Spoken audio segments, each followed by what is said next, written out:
ಹಿಜ್ಬುಲ್ ಮುಜಾಹಿದ್ದೀನ್ ಉಗ್ರನ ಮನೆ ಧ್ವಂಸ. ಉಗ್ರ ಮೆಹಮೂನ್ ಮನೆ ಸರ್ವನಾಶ ಆಗಿದೆ. ಈಗ ಆಪರೇಷನ್ ಸಿಂಧೂರ್ ಉಗ್ರರ ನೆಲೆಗಳನ್ನ ಟಾರ್ಗೆಟ್ ಮಾಡಿ ಧ್ವಂಸ ಮಾಡಿದೆ. ಒಂದು ಕಡೆ ಹಫೀಜ್ ಸಯೀದ್ ಮಸೀದಿಯನ್ನ ನೀವು ನೋಡ್ತಾ ಇದ್ದೀರಾ, ದಾಳಿಯಿಂದಾಗಿ ಧ್ವಂಸ ಆಗಿದೆ. ಮತ್ತೊಂದು ಕಡೆ ಹಿಜ್ಬುಲ್ ಮುಜಾಹಿದ್ದೀನ್ ಉಗ್ರನ ಮನೆ ಧ್ವಂಸ ಆಗಿದೆ. ಮೆಹಮೂನ್ ಮನೆ ಸರ್ವನಾಶ ಆಗಿದೆ.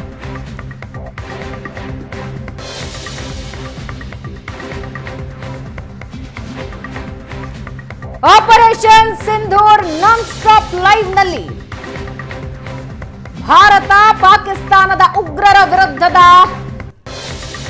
ಹೋರಾಟದಲ್ಲಿ ಯಾವ ಯಾವ ಭಾಗಗಳಲ್ಲಿ ಉಗ್ರರ ನೆಲೆಗಳಿದ್ವು ಅದನ್ನ ಧ್ವಂಸ ಮಾಡಿದೆ ಹೇಗೆ ಅನ್ನೋದರ ವಿಜುವಲ್ ಸಮೇತ ನಮ್ಮ ಸ್ಕ್ರೀನ್ ನಲ್ಲಿ ನೀವು ನೋಡ್ತಾ ಇದ್ದೀರಾ. ಮಧ್ಯರಾತ್ರಿ 1:44ಕ್ಕೆ ಭಾರತ ದಾಳಿ ಮಾಡಿದ ಸಂದರ್ಭದ ವಿಜುವಲ್ಸ್. ಒಂದು ಕಡೆ ನೆಲೆಗಳು ಧ್ವಂಸ ಆಗಿರೋದು, ಉಗ್ರರ ನೆಲೆಗಳು ಧ್ವಂಸ ಆಗಿರೋದು. ಮತ್ತೊಂದು ಕಡೆ ನೀವು ನೋಡ್ತಾ ಇದ್ದೀರಾ,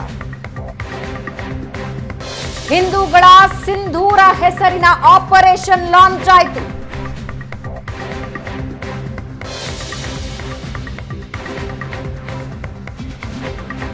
ಶಶಿ, ಈ ಹಿಂದೆ ಏರ್ ಸ್ಟ್ರೈಕ್ಗಳು ನಡೆದ ಸಂದರ್ಭದಲ್ಲಿ ಪಾಕಿಸ್ತಾನ ನಮ್ಮಲ್ಲಿ ಏರ್ ಸ್ಟ್ರೈಕ್ ಆಗೇ ಇಲ್ಲ, ನಮ್ಮಲ್ಲಿ ಏನೂ ಆಗೇ ಇಲ್ಲ, ಯಾರೂ ಸತ್ತೇ ಇಲ್ಲ ಅನ್ನೋ ಮಾತುಗಳನ್ನ ನಿರಂತರವಾಗಿ ಹೇಳ್ತಾ ಬರ್ತಾ ಇತ್ತು. ಈಗ ಇಡೀ ವಿಶ್ವದಲ್ಲಿ ಕಾರ್ನರ್ ಆಗಿದೆ ಪಾಕಿಸ್ತಾನ. ನಿನ್ನೆ ವಿಶ್ವಸಂಸ್ಥೆಯಲ್ಲಿ ನಡೆದ ಸಭೆಯಲ್ಲೂ ಕೂಡ ಮುಖಭಂಗ ಅನುಭವಿಸಬೇಕಾಯಿತು. 3:03ಕ್ಕೆ ಪಾಕಿಸ್ತಾನದ ಪ್ರಧಾನಿ ಟ್ವೀಟ್ ಮಾಡಿ ಈ ಬಗ್ಗೆ ಕನ್ಫರ್ಮ್ ಮಾಡಿದ್ದಾರೆ, ನಮ್ಮ 5 ನೆಲೆಗಳ ಮೇಲೆ ದಾಳಿ ಆಗಿದೆ ಅನ್ನೋದನ್ನ. ಪಾಕಿಸ್ತಾನ ಹಿಂಗೆ ಒಪ್ಕೊಳ್ತಾ ಇರೋದು ಯಾಕೆ ಈ ಬಾರಿ? ಇಡೀ ಜಗತ್ತು ನೋಡ್ತಾ ಇದೆ ಪಾಕಿಸ್ತಾನದ ಮೇಲೆ ದಾಳಿ ಆಗಿದೆ ಅನ್ನೋದನ್ನ ಇಡೀ ಜಗತ್ತು ನೋಡ್ತಾ ಇದೆ. ಹಾಗಾಗಿ ಅವರು ಒಪ್ಕೊಳ್ಳೋದು, ಪಾಕಿಸ್ತಾನ ಈ ವಿಷಯದಲ್ಲಿ ಭಾರತ ದಾಳಿ ಮಾಡಿದೆ ಅನ್ನೋದನ್ನು ಒಪ್ಕೊಳ್ಳುತ್ತೆ ಅನ್ನೋದು ವಿಷಯನೇ ಅಲ್ಲ. ಬಟ್ ಆದರೆ ಇದು ಯಾಕೆ ರಿಲೆವೆಂಟ್ ಆಗುತ್ತೆ ಅಂದರೆ 2016ರಲ್ಲಿ ಪಾಕಿಸ್ತಾನಿ ಉಗ್ರರು ಉರಿ ದಾಳಿಯನ್ನು ಮಾಡಿದ್ರು. ಉರಿ ಆರ್ಮಿ ಬೇಸ್ನ ಮೇಲೆ ದಾಳಿ ಮಾಡಿದ್ರು, 19 ಜನ ಸೈನಿಕರನ್ನು ಕೊಂದರು. ಅದಾದ 11 ದಿನಗಳ ಒಳಗೆ ಭಾರತ ಸರ್ಜಿಕಲ್ ಸ್ಟ್ರೈಕ್ ಮಾಡ್ತು. ಸರ್ಜಿಕಲ್ ಸ್ಟ್ರೈಕ್ ಅಂದರೆ ಭಾರತದ ಒಂದು ಮಿಲಿಟರಿ ತುಕಡಿ, ಸೈನಿಕರ ತಂಡ ಪಾಕ್ ಆಕ್ರಮಿತ ಕಾಶ್ಮೀರದ ಉಗ್ರ ನೆಲೆಗಳಿಗೆ ಹೋಗಿ ಫಿಸಿಕಲಿ ಅಟ್ಯಾಕ್ ಮಾಡಿ ಉಗ್ರರನ್ನು ಕೊಂದು ಬಂದಂತಹ ಘಟನೆ. ಅದಾದಾಗ ಭಾರತದ ವಿರೋಧ ಪಕ್ಷಗಳು ಜೊತೆಗೆ ಪಾಕಿಸ್ತಾನ ಸಾಕ್ಷಿ ಕೇಳಿದ್ವು. ಏನು ಸಾಕ್ಷಿ ನೀವು ಮಾಡಿದ್ದೀರಿ ಅನ್ನೋದಕ್ಕೆ ಏನು ಆಧಾರ ಏನು ಅನ್ನುವಂತಹ ಪ್ರಶ್ನೆಗಳನ್ನು ಕೇಳಿದ್ವು. ಅದಾದ ನಂತರ 2019ರಲ್ಲಿ ಪುಲ್ವಾಮಾ ದಾಳಿ ಆಯಿತು. ಪುಲ್ವಾಮಾ ದಾಳಿ ಆದ ನಂತರ ಭಾರತ 12 ದಿನಕ್ಕೆ ಪಾಕಿಸ್ತಾನದ ಬಾಲಾಕೋಟ್ ಮೇಲೆ, ಪಾಕ್ ಆಕ್ರಮಿತ ಕಾಶ್ಮೀರದ ಬಾಲಾಕೋಟ್ ಮೇಲೆ ವಾಯುದಾಳಿ ಮಾಡ್ತು. ವಾಯುದಾಳಿಯ ಮಾಡಿದಂತಹ ಅಲ್ಲಿ ಡಿಸ್ಟ್ರಕ್ಷನ್ ಆದಂತಹ ಫೂಟೇಜ್ಗಳು ಸಿಕ್ಕಿದ್ವು. ಇಡೀ ಜಗತ್ತಿನ ಎಲ್ಲ ಮಾಧ್ಯಮಗಳು ಪ್ರಸಾರ ಮಾಡಿದ್ವು. ಆದರೆ ಪಾಕಿಸ್ತಾನ ಹೇಳಿದ್ದು ದಾಳಿಯನ್ನೇ ಮಾಡಿಲ್ಲ, ದಾಳಿ ಮಾಡುವ ಪ್ರಯತ್ನ ಮಾಡಿದ್ರು, ನಾವು ರಿಟ್ಯಾಲಿಯೇಷನ್ ಮಾಡಿದ್ವಿ, ಭಾರತದ ಯುದ್ಧ ವಿಮಾನವನ್ನು ನಾವು ಹೊಡೆದಾಕಿದ್ವಿ, ಈ ರೀತಿಯ ಹೇಳಿಕೆಯನ್ನು ಕೊಡ್ತು. ಅಂದರೆ ಭಾರತ ದಾಳಿ ಮಾಡಿದೆ ಅನ್ನೋದನ್ನು ನಿರಾಕರಿಸುವಂತಹ ಪ್ರಯತ್ನವನ್ನು ಕಳೆದ 2 ಬಾರಿ ಮಾಡಿತ್ತು. ಪುಲ್ವಾಮಾ ದಾಳಿಯಾದಾಗಲೂ ಕೂಡ ಭಾರತದ ಹಲವು ವಿರೋಧ ಪಕ್ಷಗಳು ಪ್ರಶ್ನೆ ಮಾಡಿದ್ವು ಸರ್ಕಾರವನ್ನು, ಏನು ಸಾಕ್ಷಿ ಇದೆ ಅಂತ.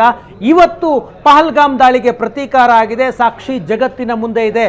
ಪಾಕಿಸ್ತಾನದ 9 ಉಗ್ರ ನೆಲೆಗಳ ಮೇಲೆ ದಾಳಿ ಮಾಡಲಾಗಿದೆ.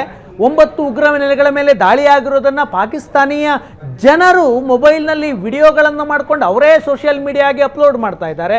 ಜೊತೆಗೆ ನ್ಯೂಸ್ ಏಜೆನ್ಸಿಗಳಿಗೆ ಪಾಕಿಸ್ತಾನದಲ್ಲಿ ಆದಂತಹ ದಾಳಿಯ ವಿಜುವಲ್ಸ್ಗಳು ಸಿಗ್ತಾ ಇದೆ.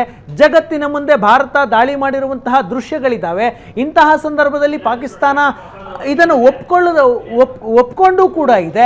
ಪಾಕಿಸ್ತಾನದ ಅಧಿಕೃತ ಮಾಹಿತಿ, ಸೇನೆಯ ಮಾಹಿತಿಯ ಪ್ರಕಾರ ಭಾರತ 9 ಸ್ಥಳಗಳಲ್ಲಿ ದಾಳಿ ಮಾಡಿದೆ, ನಾವು ಇದಕ್ಕೆ ತಕ್ಕ ಪ್ರತ್ಯುತ್ತರವನ್ನು ಕೊಡ್ತೀವಿ ಅಂತ ಮೊದಲಿಗೆ ಒಂದು DGISPR ಪಾಕಿಸ್ತಾನದ ಸುದ್ದಿ ಸೇನೆಯ ವಕ್ತಾರಿಕೆಯ ಸಂಸ್ಥೆ ಅವರು ಮಾಹಿತಿಯನ್ನು ಕೊಟ್ಟರು.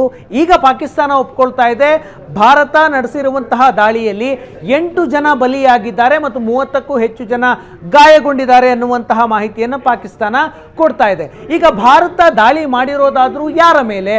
ಪಾಕಿಸ್ತಾನದಲ್ಲಿ ಕಾರ್ಯನಿರ್ವಹಿಸಿದಂತಹ ಉಗ್ರ ನೆಲೆಗಳನ್ನು ಗುರಿಯಾಗಿಸಿಕೊಂಡು ದಾಳಿ ಮಾಡಲಾಗಿದೆ. ಲಷ್ಕರ್ ಎ ತಯ್ಯಬಾ, ಜೈಷ್ ಎ ಮೊಹಮ್ಮದ್, ಈಗ ಬರ್ತಾ ಇದೆ ಮಾಹಿತಿ ಇನ್ನೊಂದು ಉಗ್ರ ಸಂಘಟನೆಯ ಮೇಲೂ ಕೂಡ ಟಾರ್ಗೆಟ್ ಮಾಡಿಕೊಂಡು ದಾಳಿ ಮಾಡಲಾಗಿದೆ ಅಂತ. ಒಟ್ಟು 9 ನೆಲೆಗಳ ಮೇಲೆ ದಾಳಿ ಮಾಡಲಾಗಿದೆ. ಪಾಕಿಸ್ತಾನಕ್ಕೆ ಬೇರೆ ಆಪ್ಷನ್ಸೇ ಇಲ್ಲ. ಯಾಕಂದರೆ ತನ್ನ ನೆಲದ ಮೇಲೆ ಭಾರತ ಇಷ್ಟು ದೊಡ್ಡ ಮಟ್ಟದನ್ನ ದಾಳಿಯನ್ನು ಮಾಡಿದೆ ಅಂದಾಗ ನಿರಾಕರಿಸೋದಕ್ಕೆ ಸಾಧ್ಯನೇ ಇಲ್ಲ. ಯಾಕಂದರೆ ಪಾಕಿಸ್ತಾನದ ಜನರ ಮುಂದೆ ಸುಳ್ಳು ಹೇಳ್ದಂಗಾಗತ್ತೆ. ಆ ಕಾರಣಕ್ಕಾಗಿ ಪಾಕಿಸ್ತಾನ ಈ ದಾಳಿಯನ್ನು ಒಪ್ಕೊಳ್ತಾ ಇದೆ, ಅನಿವಾರ್ಯ ಸ್ಥಿತಿಯಲ್ಲಿ ಒಪ್ಕೊಳ್ತಾ ಇದೆ. ಜೊತೆಗೆ ಭಾರತದ ದಾಳಿಗೆ ಪ್ರತ್ಯುತ್ತರವನ್ನ ಕೊಡ್ತೀವಿ ಅನ್ನುವಂತಹ ಒಂದು ಡೆಸ್ಪರೇಟ್ ಹೇಳಿಕೆಯನ್ನು ಕೂಡ ಪಾಕಿಸ್ತಾನ ಕೊಡ್ತಾ ಇದೆ. ಭಾರತದ ಪ್ರತಿಕಾರ ಕೂಡ ಅಂದ್ರೆ ಭಾರತದ ರಿಯಾಕ್ಷನ್ ಕೂಡ ದೊಡ್ಡ ಮಟ್ಟದಲ್ಲಿದೆ. ಈ ಹಿಂದೆ ಆದ್ರೆ ಒಂದು ಭಾಗವನ್ನ ಮಾತ್ರ ಗುರಿಯಾಗಿಸಿಕೊಂಡು ಅಟ್ಯಾಕ್ ಮಾಡಲಾಗ್ತಾ ಇತ್ತು. ಈ ಬಾರಿ 9 ಭಾಗಗಳಲ್ಲಿ ಈ ಅಟ್ಯಾಕ್ ನಡೆದಿದೆ. ಕಳೆದ ಬಾರಿ ಉರಿ ಮತ್ತು ಪುಲ್ವಾಮಾ ಘಟನೆಯಾದ ನಂತರ ಆ ಎರಡೂ ಘಟನೆಗಳಿಗೆ ಭಾರತ ಪ್ರತ್ಯುತ್ತರ ಕೊಟ್ಟ ಮೇಲೂ ಮೂರನೇ ಘಟನೆಯಾಗುತ್ತೆ ಅಂದರೆ ಭಾರತ ಕಠಿಣವಾದಂತಹ ಕ್ರಮವನ್ನು ತೆಗೆದುಕೊಳ್ಳಬೇಕಾದಂತಹ ಅನಿವಾರ್ಯ ಸ್ಥಿತಿಯಾಗಿತ್ತು. ಈ ದೇಶವನ್ನು ರಕ್ಷಣೆ ಮಾಡಿಕೊಳ್ಳುವಂತಹ ನಿಟ್ಟಿನಲ್ಲಿ ಈ ರೀತಿಯ ಕ್ರಮ ಅನಿವಾರ್ಯ ಆಗಿತ್ತು. ಆ ಕಾರಣಕ್ಕಾಗಿ ಘಟನೆ ನಡೆದ 2 ದಿನಕ್ಕೆ ನರೇಂದ್ರ ಮೋದಿಯವರು ಬಿಹಾರದ ಸರ್ಕಾರಿ ಕಾರ್ಯಕ್ರಮವೊಂದರಲ್ಲಿ ಮಾತನಾಡ್ತಾ ಹೇಳಿದ್ರು, ಉಗ್ರರು ನಿರೀಕ್ಷೆ ಮಾಡದಂತಹ, ಉಗ್ರರು ಕಲ್ಪಿಸಿಕೊಳ್ಳಲು ಆಗದಂತಹ ಕ್ರಮವನ್ನು ಭಾರತ ತೆಗೆದುಕೊಳ್ಳುತ್ತೆ ಅಂತ. ಹಾಗಾಗಿ ಭಾರತ ಉಗ್ರರ ವಿರುದ್ಧದ ಹೋರಾಟದಲ್ಲಿ ತನ್ನ ನಿಲುವನ್ನು ಬದಲಾಯಿಸಿಕೊಂಡಿದೆ. ಮೊದಲೆಲ್ಲ ಉಗ್ರರು ಯಾವುದಾದ್ರೂ ದಾಳಿ ಮಾಡಿದ್ರೆ ಅದನ್ನು ಖಂಡನೆ ಮಾಡೋದು, ಪಾಕಿಸ್ತಾನಕ್ಕೆ ಡೋಸಿಯರ್ಗಳನ್ನು ಕಳಿಸೋದು, ಅಂದರೆ ಪಾಕಿಸ್ತಾನದ ಉಗ್ರ ನೆಲೆಗಳಲ್ಲಿ ಇದ್ದಂತಹ ಸಂಘಟನೆಗಳು, ಉಗ್ರ ನಾಯಕರು ಈ ಕೃತ್ಯವನ್ನು ಮಾಡಿದ್ದಾರೆ ಅಂತ.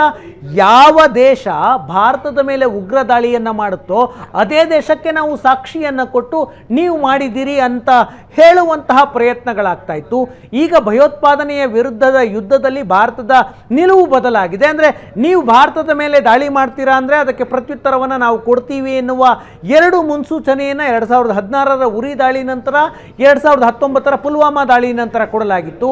ಈಗ ಅಷ್ಟಾದ ನಂತರವೂ ಕೂಡ ಪಹಲ್ಗಾಮ್ನಲ್ಲಿ ದಾಳಿ ಆಯಿತು. ಪರ್ಟಿಕ್ಯುಲರ್ಲಿ ಹಿಂದೂಗಳನ್ನೇ ಹುಡುಕಿ ಕೊಂದಂತಹ ಘಟನೆ ಅದು. ಅದಕ್ಕಾಗಿಯೇ ಈ ಆಪರೇಷನ್ಗೆ ಆಪರೇಷನ್ ಸಿಂಧೂರ ಅನ್ನುವಂತಹ ಹೆಸರನ್ನು ಇಡಲಾಗಿದೆ. ಯಾಕಂದರೆ ಪಹಲ್ಗಾಮ್ನಲ್ಲಿ ಬಲಿಯಾದಂತಹ ಅಷ್ಟೂ ಜನ ಪುರುಷರು, ಮಹಿಳೆಯರು ಅಲ್ಲೇ ಇದ್ದರೂ ಕೂಡ ಯಾವೊಬ್ಬ ಮಹಿಳೆಯರನ್ನು ಕೂಡ ಉಗ್ರಗಾಮಿಗಳು ಕೊಂದಿರಲಿಲ್ಲ. ಕೇವಲ ಪುರುಷರನ್ನು ಟಾರ್ಗೆಟ್ ಮಾಡಿ ಕೊಲ್ಲಲಾಗಿತ್ತು. ನಮ್ಮಲ್ಲದೊಂದು ಸೆಂಟಿಮೆಂಟ್ ಇದೆ, ಮಹಿಳೆಯರಿಗೆ ಗಂಡ ಅಂದರೆ ಕುಂಕುಮ, ಸಿಂಧೂರ ಅನ್ನುವಂತಹ ನಂಬಿಕೆ. ಆ ಕಾರಣಕ್ಕಾಗಿ ಆಪರೇಷನ್ ಸಿಂಧೂರ ಅನ್ನುವಂತಹ ಹೆಸರಿನಲ್ಲಿ ಭಾರತ ಉಗ್ರ ನೆಲೆಗಳನ್ನಷ್ಟೇ ಟಾರ್ಗೆಟ್ ಮಾಡಿಕೊಂಡು ಮಿಲಿಟರಿ ನೆಲೆಗಳನ್ನು ಟಾರ್ಗೆಟ್ ಮಾಡುವುದರಿಂದ ಹಿಂದೆ ಸರಿದಿದೆ. ಒಂದು ವೇಳೆ ಈಗ ಪಾಕಿಸ್ತಾನ ರಿಟ್ಯಾಲಿಯೇಷನ್ ಮಾಡಿದ್ರೆ ಏನು ಅನ್ನುವಂತಹ ಪ್ರಶ್ನೆ ಬರುತ್ತೆ.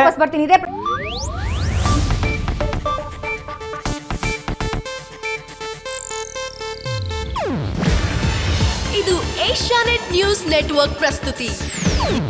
ನೀವು ನೋಡ್ತಿದ್ದೀರಾ ಏಷ್ಯಾನೆಟ್ ಸುವರ್ಣ ನ್ಯೂಸ್.